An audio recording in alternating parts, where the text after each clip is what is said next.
Mesdames et messieurs les élus, fort d'une édition 2023 qui a connu un grand succès avec plus de 190 personnes présentes et 21 pitcheuses, dirigeantes et porteuses de projets, nous avons souhaité poursuivre notre engagement en offrant aux femmes qui entreprennent une journée pour se rencontrer, pour booster leurs projets, trouver des financements et aussi renforcer leur réseau.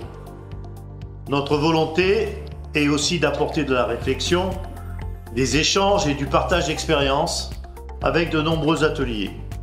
Un concours de pitch et la table ronde qui démarrera dans quelques minutes sur la thématique du syndrome de l'imposteur. Le syndrome de l'imposteur, donc au masculin, c'est cette idée de se dire qu'on n'est pas légitime à l'endroit où on se trouve.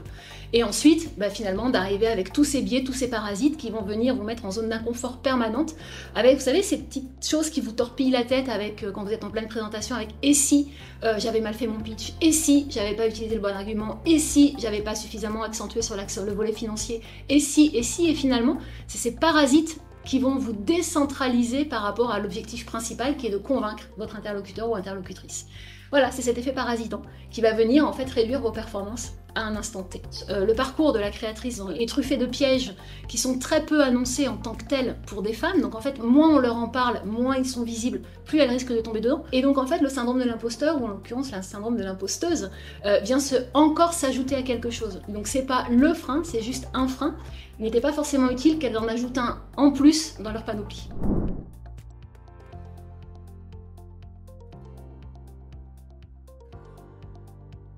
Pour répondre à votre question, j'ai envie de vous dire oui et non. Ma première réponse sera la réponse de la présidente du groupe Travel Planet. Être à la tête d'une entreprise de tech en tant que femme va inciter les femmes à postuler, va leur donner confiance. Et à ce titre, aujourd'hui, on a la chance d'intégrer pas mal de femmes à coder et à développer. Ma deuxième réponse sera la réponse d'un membre élu CCI. Aujourd'hui, la CCI qui œuvre pour la mise en lumière de l'entrepreneuriat au sens large du terme, avec l'incubateur qui vient d'être mis en place, les décideuses, qui va, en tous les cas, je pense, inciter les jeunes femmes à aller porter des projets dans la tech. Puis ma troisième réponse étant, en tant que présidente de la French Tech Côte d'Azur, avoir pris ce poste va mettre en lumière aussi que des femmes, elles aussi, peuvent porter des projets dans la tech. Aujourd'hui, je mets en lumière de nombreuses entreprises du territoire qui sont souvent dirigées par des messieurs et j'espère avant la fin de mon mandat, j'arriverai à mettre en valeur aussi des entreprises dirigées par des femmes, qu'elles soient petites, grosses ou moyennes, parce que, encore une fois, il n'y a pas de différence. Il faut y aller, il faut oser et ne pas se poser trop de questions comme souvent nous les femmes, on a tendance à le faire. On sait tous qu'aujourd'hui, pour une femme, c'est compliqué, c'est difficile d'entreprendre parce qu'une femme se met des barrières. Et la Chambre de commerce et de l'industrie de Nice Côte d'Azur œuvre pour aider à l'entrepreneuriat féminin. Alors, il y a deux types d'événements. On a l'événement OSE. Il faut savoir que cet événement est national, il n'est pas que sur notre territoire, avec des ateliers, du réseau et une table ronde.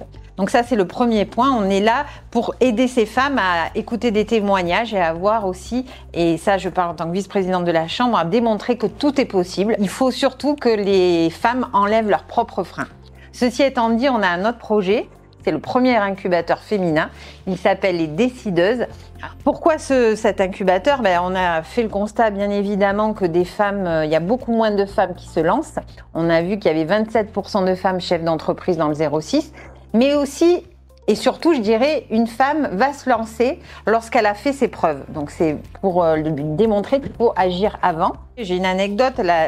Au dernier forum, j'ai une jeune femme qui est venue me retrouver à la fin, qui avait les larmes aux yeux par rapport à mon témoignage. Ça m'a beaucoup touchée. Et je lui ai dit, écoutez, si vous voulez, on se revoit et je vais vous accompagner. Je me suis mis un peu en mode de marraine. Et elle était là au dernier OSE et elle va se lancer. Donc, j'en suis très fière.